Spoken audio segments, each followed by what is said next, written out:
Di film sebelumnya, Brandon Beckett berhasil menghabisi seorang sniper bayaran yang menggunakan teknologi untuk memanipulasi arah peluru. Setelah misi itu, dia mendapat cuti selama 5 bulan. Namun tanpa disadarinya, selama cuti itu dia terjebak dalam suatu konspirasi. Awal film memperlihatkan seorang wanita di dalam gedung, dikenal sebagai Yuki Mifune atau Lady Death dalam lingkaran Yakuza. Wanita ini dengan hati-hati menyimpan sehelai rambut dan kemudian menuju ke sebuah kasur.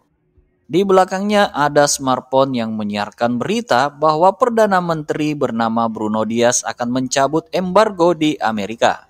Namun suasana menjadi kacau saat acara tersebut berlangsung karena wanita tersebut ternyata menembak Diaz. Dia kemudian menyimpan bekas peluru di samping helai rambut yang disimpannya. Aksi ini menunjukkan niat untuk memfitnah seseorang guna menyembunyikan jejak pembunuhannya. Adegan selanjutnya berpindah ke markas CIA di kota Virginia, Amerika Serikat, di mana kita mengikuti agen CIA bernama John Franklin. Franklin sedang menyelidiki kasus penembakan Diaz yang terjadi kemarin. Di tengah penyelidikannya, seorang bawahan bernama agen Juliet datang membawa hasil pencariannya dari selai rambut dan selongsong peluru yang ditemukan di sebuah gedung. Hasil tes DNA dari rambut tersebut mengarah kepada seorang sniper handal bernama Brandon Beckett. Ternyata Brandon sengaja direncanakan oleh seseorang agar menjadi tersangka dalam peristiwa tersebut. Alasan penjahat memfitnah Brandon tidak lain karena tidak ada orang lain yang mampu menembak dengan jarak sejauh 1,2 mil selain Brandon. Hal ini tentu saja akan memperkuat keyakinan pihak kepolisian bahwa Brandon adalah pelaku sebenarnya. Setelah menerima laporan ini, Franklin segera memerintahkan tim skuadnya untuk segera menangkap Brandon di kediamannya. Sementara itu, Brandon yang tidak menyadari situasi di luar dan tidak tahu bahwa namanya telah difitnah terlihat santai sambil bermain game. Di sisi lain, seorang wanita yang sedang mengendarai motor tiba-tiba berhenti di dekat rumah Brandon. Wanita tersebut adalah Yuki Mifune, pelaku pembunuhan terhadap Perdana Menteri Diaz pada adegan awal film tadi. Tidak hanya mencoba memfitnah Brandon, ternyata Yuki juga memiliki niat untuk menyerangnya. Namun pada saat yang bersamaan, tim SWAT lebih dulu menyergap Brandon. Brandon tentu saja merasa terkejut dan bingung dengan situasi yang terjadi. Dia tidak memiliki pilihan selain pasrah saat dibawa oleh tim SWAT. Melihat Brandon dibawa oleh tim SWAT, Yuki kemudian melaporkannya kepada seseorang. Seorang misterius tersebut memberi instruksi kepada Yuki bahwa bagaimanapun juga Brandon harus dihabisi. Di sini terungkap bahwa Yuki adalah seorang pembunuh bayaran yang sebelumnya ditugaskan oleh orang misterius ini untuk menghabisi Perdana Menteri. Demi menyembunyikan jejak pelaku sebenarnya, orang yang menyuruh Yuki sengaja ingin memfitnah Brandon dengan menyimpan satu helai rambut di suatu gedung tempat Yuki menembak. Jika Brandon sudah ditetapkan sebagai pelaku pembunuhan, Yuki akan melakukan tindakan tertentu agar Brandon terlihat seperti bunuh diri. Namun karena rencana ini gagal, Yuki beralih ke rencana B. Setelah Brandon diinterogasi, dia akan dibawa ke penjara. Untuk menyembunyikan jejaknya, orang tersebut akan mengirimkan konvoi pasukan untuk menggagalkan polisi di tengah jalan. Kemudian memerintahkan Yuki lagi untuk menghabisi semua konvoi tersebut agar terlihat seolah-olah konvoi tersebut adalah pasukan yang berusaha menyelamatkan Brandon. Jika semuanya berjalan sesuai rencana, tanpa ada yang selamat, kasus akan ditutup dan Brandon akan ditetapkan sebagai pembunuh Perdana Menteri. Dalam interogasi di Safe House CIA, Franklin menyampaikan bukti berupa sampel rambut yang sejalan dengan Brandon dan catatan penerbangan yang mengaitkan dirinya dengan kasus tersebut. Franklin juga mengajukan pertanyaan terkait keterlibatan ayah Brandon. Meski dihadapkan dengan bukti tersebut, Brandon bersikeras bahwa ia tak mengetahui apapun mengenai kasus tersebut atau bahkan tentang pembunuhan tersebut. Saat itu, seorang pria bernama Agen Rosenberg meminta waktu kepada Franklin untuk berbicara secara pribadi dengan Brandon. Rosenberg adalah satu-satunya yang meyakini bahwa tuduhan terhadap Brandon keliru, mengingat riwayat prestasinya yang sangat baik. Karena keyakinannya ini, Rosenberg bersedia melakukan penyelidikan lebih lanjut untuk menemukan siapa sebenarnya pelaku di balik pembunuhan tersebut dan apa motifnya. Akhirnya, Franklin mengizinkan Rosenberg untuk berbicara secara pribadi dengan Brandon sejenak. Setelah sesi interogasi berakhir, Brandon diarahkan ke fasilitas keamanan tinggi untuk proses selanjutnya. Di sisi lain, sekelompok pekerja las menerima telepon dari seseorang yang telah menyewa mereka untuk menggagalkan konvoi petugas yang membawa Brandon. Bos mereka menerima instruksi ini dari orang yang sama yang menyewa Yuki untuk membunuh Perdana Menteri dan memfitnah Brandon. Namun saat dalam telepon, suara helikopter di area bosnya tersebut membuat percakapan mereka agak terganggu. Rosenberg kemudian datang ke safe house CIA dan ingin berbicara dengan Juliet, yang telah mengidentifikasi Brandon sebagai pelaku. Rosenberg menanyakan cara Juliet mengidentifikasi bahwa Brandon bersalah, dan Juliet menjawab bahwa dia melacak paspor Brandon sebagai bukti akurat bahwa Brandon terlibat. Tidak yakin dengan penjelasan tersebut, Rosenberg meminta Juliet menayangkan kembali video penembakan tersebut. Dalam simulasi video, mereka menunjukkan jarak penembak dari tempat penembakan lebih dari 1 mil. Dan menurut Juliet, hanya Brandon yang mampu menembak dengan jarak sejauh itu. Namun, Rosenberg tidak percaya begitu saja dan menanyakan tentang kehadiran seorang pria bernama Donald South dalam video. Donald South ternyata adalah CEO Novasil Pharmaceutical, sebuah perusahaan farmasi. Rosenberg mencurigai kehadiran CEO perusahaan farmasi di tengah politisi atau mulai menyimpulkan bahwa ada sesuatu yang aneh dengan kasus pembunuhan tersebut. Juliet setelah diberikan pertimbangan fakta-fakta baru oleh Rosenberg mulai membuka diri untuk mempertimbangkan fakta-fakta tambahan yang terkait dengan kasus pembunuhan tersebut. Sementara itu di sisi lain, Brandon akhirnya akan dibawa ke penjara dengan tingkat keamanan yang sangat tinggi. Para pekerja konstruksi juga bersiap-siap untuk menyerang mobil yang membawa Brandon. Di tepi jalan, Yuki kembali muncul dan menyiapkan senjatanya untuk menjalankan misi. Saat dalam perjalanan, Brandon melihat konvoi mobil yang mengikutinya, membuatnya merasa ada yang aneh. Namun kecurigaan Brandon ditolak mentah-mentah oleh para petugas hingga akhirnya mobil mereka dicegat oleh pasukan yang turun dari mobil truk dan menembaki para petugas yang membawa Brandon. Brandon berusaha membuka borgolnya untuk membantu para petugas, sementara di tepi jalan, Yuki berhasil menembaki satu petugas yang berada di belakang truk. Saat pasukan musuh mendekati mobil dan akan membunuh Brandon, ia berhasil membuka borgolnya dan menembaki mereka. Yuki kembali menembaki Brandon yang masih berada di dalam mobil, namun Brandon berhasil menghindar. Dengan cepat, Brandon berhasil kabur dengan mobil SWAT itu. Melihat Brandon pergi, Yuki menembaki sisa konvoi musuh karena mereka merasa gagal dalam menjalankan misi. Scene bergeser ke kota California, di mana Rosenberg kembali mencari bukti dengan mendatangi seorang CEO perusahaan farmasi bernama Donald South yang sebelumnya ia curigai karena kehadiran CEO farmasi di acara politik. Rosenberg menemui Donald yang sedang berkencan dengan asistennya, bertanya tentang alasan kehadirannya di acara yang sebenarnya hanya ditujukan untuk sebagian politisi. Donald menjelaskan bahwa peran obat-obatan dalam ekspor Amerika membutuhkan kehadiran dari perusahaan farmasi. Namun, Rosenberg mempertanyakan kenapa tidak ada perwakilan dari perusahaan gas yang hadir di sana, meskipun sektor gas juga menjadi salah satu ekspor utama Amerika.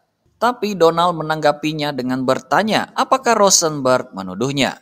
Rosenberg menegaskan bahwa ia tidak menuduh Donald sebagai pelaku pembunuhan. Namun, ia ingin tahu alasan sebenarnya kehadiran Donald di acara tersebut. Donald kemudian mengklaim bahwa ia menjadi advokat untuk mengangkat embargo dan merupakan teman dari Perdana Menteri, sehingga kehadirannya sangat penting. Namun, Rosenberg terus bertanya tentang manfaat menjadi advokat embargo. Donald mengaku bahwa pencabutan embargo dapat meningkatkan bisnisnya.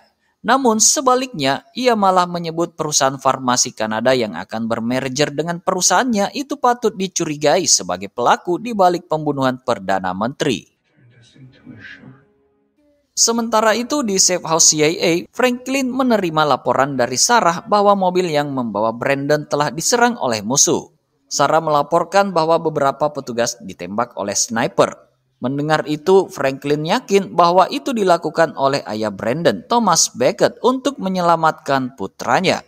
Juliet melaporkan bahwa mobil yang dibawa kabur oleh Brandon telah ditinggalkan di kota Aberdeen. Franklin memerintahkan untuk membuka rekaman CCTV dan memantau jaringan jalan di Aberdeen. Di kota Aberdeen, Brandon mencoba mencuri salah satu mobil, tetapi seorang pria melihatnya dan melaporkannya kepada polisi setempat. Para polisi segera menangkap Brandon. Namun dengan keahliannya sebagai mantan marinir dan penembak jitu, Brandon dengan mudah melumpuhkan kedua polisi tersebut. Ia kemudian mendekati pria yang melaporkannya, memaksa pria tersebut untuk mengantarnya ke tempat di mana ayah Brandon berada. Scene kemudian berpindah ke Francisco, di mana Juliet dihubungi oleh Rosenberg. Juliet memberitahu Rosenberg tentang penyerangan terhadap mobil SWAT yang membawa Brandon, dan ia mengaku bahwa tuduhan terhadap Brandon semakin kuat. Namun Rosenberg membela Brandon dengan menyatakan bahwa kemungkinan pihak yang menjebak Brandon juga ingin membunuhnya. Brandon sengaja tidak menyerahkan diri karena tidak yakin petugas keamanan dapat melindunginya. Setelah mendengar argumen Rosenberg, Juliet sepertinya bersedia kembali membantunya. Rosenberg kemudian meminta Juliet untuk mencari kejanggalan seputar rencana merger dua perusahaan farmasi, yaitu Picus dan Novasil. Setelah penyelidikan, Juliet mengaku tidak menemukan banyak kejanggalan, kecuali 2 minggu yang lalu ada seorang karyawan yang melakukan pelanggaran keamanan memicu alarm darurat. Namun saat polisi mendatangi lokasi, kepala keamanan tidak mengizinkan si karyawan itu masuk ke dalam gedung. Rosenberg menganggap informasi ini penting dan menanyakan nama karyawan yang dimaksud. Juliet memberitahu bahwa namanya Josh Trahon. Mengetahui info tersebut, Rosenberg segera memutuskan untuk pergi ke Vancouver, Kanada. Tetapi sebelumnya meminta Juliet untuk terus memberinya informasi. Di tempat lain saat hari menjelang pagi, Brandon menyuruh pria itu keluar dari mobilnya. Dan Brandon akan melanjutkan perjalanannya menuju kediaman ayahnya. Scene pun beralih ke Vancouver, Kanada. Rosenberg yang sedang terduduk tiba-tiba disapa oleh seseorang yang mengaku sebagai kepala keamanan, yaitu Drake Phoenix. Tanpa banyak basa-basi, Rosenberg langsung menanyakan tentang akuntan Josh Trahon dan penyebab Trahon memicu alarm keamanan di gedung tersebut. Phoenix mengaku bahwa Trahon sedang sakit dan tidak masuk kerja. Phoenix meremehkan insiden alarm keamanan sebagai kesalahpahaman, sehingga menurutnya pihak kepolisian tidak perlu melakukan penyelidikan lebih lanjut. Rosenberg kemudian menjelaskan bahwa ia mencurigai kemungkinan keterlibatan Trahon dalam penembakan Perdana Menteri. Phoenix merasa tidak masuk akal dan mengira Trahon yang terlihat seperti orang cupu tidak mungkin terlibat dalam pembunuhan pejabat politik. Phoenix menceritakan bahwa pada malam insiden, Trahon pulang dalam keadaan mabuk dan tanpa sengaja memicu alarm saat naik ke lantai lift yang salah. Rosenberg mempercayai penjelasan tersebut dan memaklumi tindakan Trahon. Tidak ingin berlama-lama, Rosenberg bertanya tentang rencana merger dua perusahaan farmasi besar yang akan membebani Phoenix karena bekerja pada kedua perusahaan tersebut. Ia juga menanyakan apakah gaji Phoenix akan naik 2 kali lipat. Phoenix menjawab tidak terlalu, dan kemungkinan ada karyawan lain yang akan membantu sehingga rutinitasnya tetap sama. Setelah pertanyaannya terjawab, Rosenberg segera meninggalkan gedung. Di sisi lain, Brandon meninggalkan mobil yang dibawanya dan menyusup ke sebuah truk menuju ke arah Montana, di mana ayahnya sedang berada. Sementara itu, Rosenberg menghubungi Juliet dan memintanya untuk melacak identitas Drake Phoenix. Tak butuh waktu lama, Juliet menemukan identitas dan catatan keuangan Phoenix beberapa tahun yang lalu. Dan saat Juliet sedang fokus pada pelacakan tersebut, Franklin atasannya memergoki bahwa Juliet tidak fokus pada pencarian Brandon.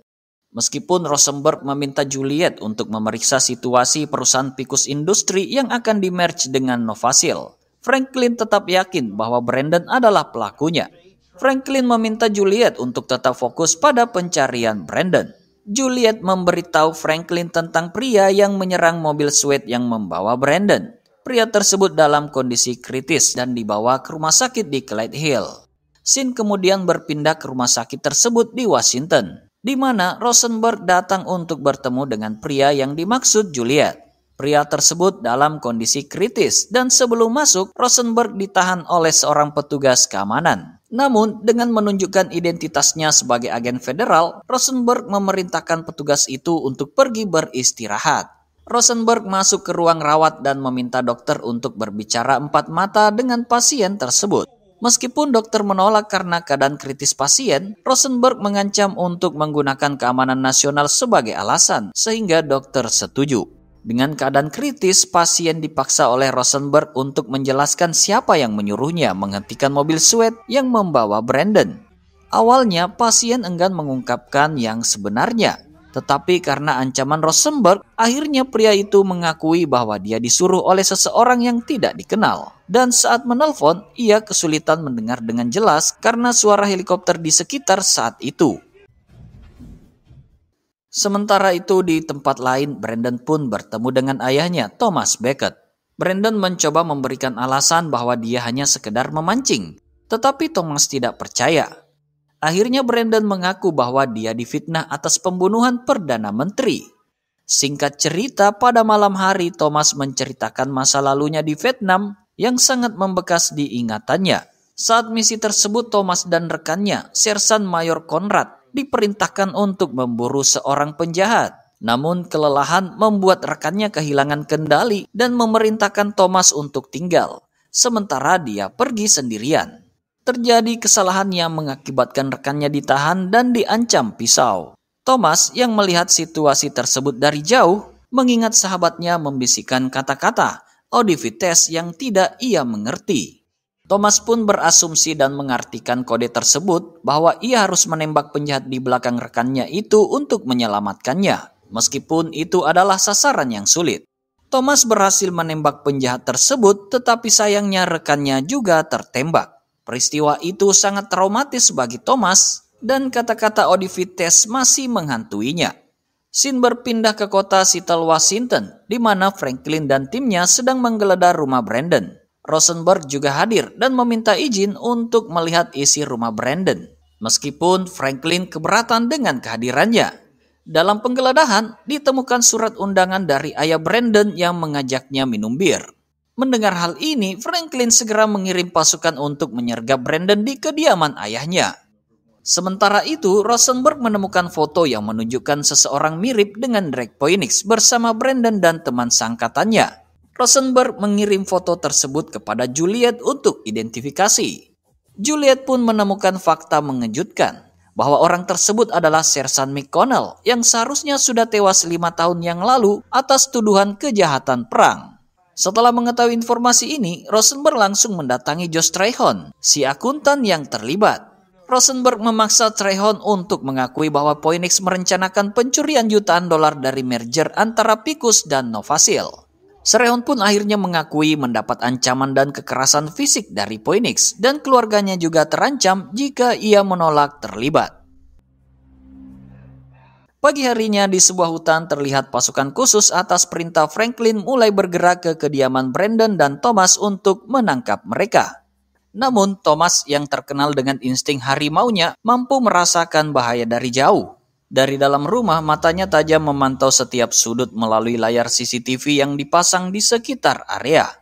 Brandon pun menerima perintah dari ayahnya untuk melarikan diri melalui jalur rahasia, tepat ketika pasukan bersenjata semakin mendekati kediamannya. Di saat bersamaan di rumah aman CIA, Juliet menerima panggilan darurat dari Rosenberg yang mendesak untuk berbicara dengan Franklin. Rosenberg menjelaskan penemuan pentingnya dan memerintahkan Franklin segera mengirim tim ke kantor Picus serta menangkap Josh Trahon karena Josh diperkirakan akan mengakui semuanya. Di rumah Thomas, ketegangan meningkat. Saat ia membuka pintu dengan tangan terangkat, Franklin sendiri berada dalam dilema berat. Ia memberi perintah untuk menarik mundur pasukan. Namun tiba-tiba,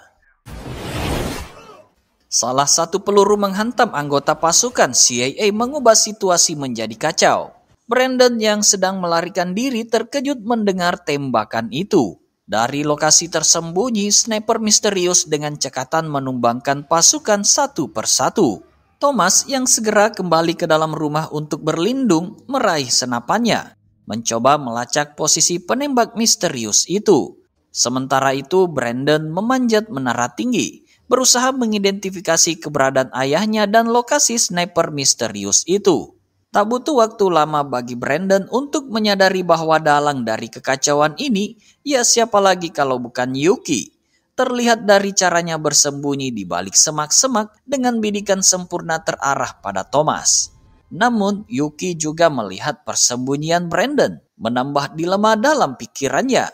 Brandon dan Thomas sama sekali tidak menyadari bahwa mereka kini menjadi target dari sniper yang bersembunyi. Seperti seekor rusa yang terperangkap di antara dua harimau legendaris, Yuki kebingungan menentukan siapa yang harus ia tembak lebih dulu. Jika ia menembak Thomas, posisi akan segera diketahui oleh Brandon, yang pasti akan bereaksi dan kemungkinan besar membunuhnya. Begitu pula sebaliknya, jika ia menembak Brandon, Thomas akan segera bertindak. Terhimpit dalam dilema mematikan, Yuki akhirnya memutuskan untuk mundur dan meninggalkan lokasi tersebut. Namun sebelum pergi, Yuki melihat seorang petugas yang masih memegang senjata, mengintai dari kejauhan. Ia kemudian melepaskan tembakan ke lengan petugas itu, berharap bisa menciptakan kekacauan yang cukup untuk melarikan diri. Sayangnya, tembakan dari petugas nyaris mengenai Thomas memicu alarm di kepala Brandon. Brandon langsung mengalihkan perhatiannya untuk mencari sumber tembakan. Dari sudut matanya, ia melihat semak-semak yang bergoyang, pertanda bahwa sniper itu mencoba kabur. Tanpa membuang waktu, Brandon memberi isyarat kepada ayahnya untuk membagi tugas. Mereka harus menangkap Yuki apapun caranya. Sementara Brandon menyusuri jejak Yuki, si sniper sudah bersiap di tempat lain. Diam-diam membidik Brandon dan bersiap menarik pelatuknya. Tapi rencananya buyar ketika Thomas dengan refleks cepat melepaskan tembakan yang tepat ke arah senapan Yuki. Senjata Yuki pun rusak, membuatnya kehilangan kesempatan emasnya. Brandon tak mau kehilangan momen, tanpa ragu ia mengejar Yuki yang kini mencoba melarikan diri. Yuki berhasil menghindari serangan Brandon dengan lincah. Sebaliknya, Brandon justru terkena anak panah yang ditembakkan oleh Yuki nyaris mengenai jantungnya. Meskipun terluka, Brandon mencabut anak panah dari dadanya dan kembali berusaha mengejar Yuki. Ketika ia berhasil menangkap Yuki dan membuka penyamarannya, Brandon terkejut mengetahui bahwa sniper misterius itu ternyata seorang wanita. Tanpa memikirkan kejutan itu lebih lanjut, Brandon kembali mengejar Yuki yang terus berusaha kabur, hingga keduanya terlibat dalam pertarungan sengit. Yuki yang cepat dan taktis berhasil melilit tangan Brandon dengan tali, kemudian mengacungkan pistol ke arahnya. Dalam keadaan terdesak, Brandon terlihat tak berdaya, sementara Yuki tampak siap menyelesaikan tugasnya. Namun, sebelum situasi semakin memburuk, Thomas mendekati Yuki dengan tenang. Ia membisiki Yuki agar tidak terburu-buru dan mencoba meredakan ketegangan, menyuruhnya untuk menyerah. Yuki yang mulai kehabisan opsi akhirnya memutuskan untuk menuruti perintah Thomas dan menyerahkan diri tanpa perlawanan lebih lanjut. Sementara itu di tempat lain, Rosenberg berada di sebuah lokasi yang dikenal sebagai rumah milik Drake Phoenix. Dengan segera Rosenberg mendobrak pintu dan mulai menggeledah seluruh ruangan. Setelah mengobrak-abrik laci dan lemari, ia menemukan sebuah kunci yang diyakininya bisa membuka berangkas di ruangan tersebut. Namun, saat mencoba membuka berangkas, kunci itu ternyata tidak cocok. Rosenberg tak kehilangan akal dan berniat menembak berangkas untuk membukanya. Sebelum sempat menarik pelatuk, matanya tertuju pada bekas kaki meja yang meninggalkan tanda samar di atas karpet. Merasa ada sesuatu yang tersembunyi, ia melanjutkan pencariannya dan akhirnya menemukan sebuah kotak kecil tersembunyi. Di dalam kotak tersebut, Rosenberg menemukan paspor palsu atas nama Brandon, serta beberapa tiket water taxi yang sudah digunakan oleh Phoenix. Di sisi lain, Brandon menghubungi Franklin untuk melaporkan bahwa mereka telah menangkap wanita yang bertanggung jawab atas kekacauan tersebut. Mendengar kabar itu, Franklin segera menginstruksikan anak buahnya untuk menuju ke lokasi Brandon guna mengamankan situasi. Sementara itu, Rosenberg sedang bersiap menuju sebuah pulau yang ia yakini menjadi tempat persembunyian Phoenix. Sementara itu, Rosenberg sedang bersiap menuju ke sebuah pulau yang ia yakini menjadi tempat persembunyian Phoenix, berdasarkan petunjuk dari tiket water taxi yang ia temukan. Namun sesampainya di dermaga, petugas taksi perahu menjelaskan bahwa di seberang sana terdapat 3 pulau, dan Rosenberg tidak tahu pulau mana yang menjadi tujuan Phoenix. Saat ia masih bingung, sebuah helikopter terbang rendah melewati mereka, menuju salah satu pulau tersebut. Pemandangan itu memicu ingatan Rosenberg tentang sebuah petunjuk dari mafia Rusia bahwa setiap kali ia menelpon Phoenix, selalu terdengar suara helikopter di latar belakang. Yakin bahwa Phoenix pasti berada di pulau yang didatangi helikopter, Rosenberg segera menuju ke sana. Sementara itu di kantor CIA, Brandon telah dibebaskan dari tuduhan keterlibatannya dalam penembakan Perdana Menteri setelah terbukti bahwa pelaku sebenarnya adalah Yuki. Dengan bebasnya Brandon, mereka mulai menyusun rencana untuk menangkap Phoenix. Strategi mereka melibatkan Brandon yang akan berpura-pura ditangkap oleh Yuki dan diserahkan kepada Phoenix. Yuki yang kini bekerja sama dengan mereka, menghubungi Phoenix dan mengklaim bahwa ia telah berhasil menangkap Brandon dan siap untuk menyerahkannya. Sementara itu, Thomas, ayah Brandon, mengambil peran sebagai sniper. Dengan rencana yang sudah matang, mereka mulai bergerak menuju pulau. Sementara itu, Rosenberg telah sampai di lokasi persembunyian Phoenix dan mulai menyusuri ruangan dengan hati-hati. Namun, tiba-tiba Phoenix menyerangnya dan perkelahian sengit pun terjadi. Rosenberg kewalahan dan nyaris terbunuh, tetapi Donald muncul dan memerintahkan Phoenix untuk tidak membunuhnya. Pada titik ini, terungkap bahwa Phoenix adalah kaki tangan Donald, dan Donald lah yang sebenarnya berada di balik semua konspirasi ini. Untuk memuluskan bisnisnya dan menghilangkan pesaingnya, Donald merencanakan pembunuhan Perdana Menteri. Di tempat lain, Thomas sudah siap di posisinya sebagai sniper. Rosenberg yang kalah dalam pertarungan disekap oleh Phoenix. Saat Phoenix dan Donald berdiskusi, alarm berbunyi menandakan bahwa Yuki dan Brandon telah tiba di tempat tersebut. Situasi mulai tak terkendali. Rencana awal yang mengharuskan Brandon tetap di luar terpaksa berubah karena ia harus masuk ke dalam rumah. Ketika mereka masuk ke dalam, Yuki tiba-tiba tertembak di bagian perut dan suasana semakin kacau. Phoenix kemudian menyandra Brandon menjadikan situasi semakin kritis. Dari jarak jauh, Thomas berusaha menembak Phoenix, tetapi jarak yang jauh membuatnya kesulitan untuk membidik dengan tepat.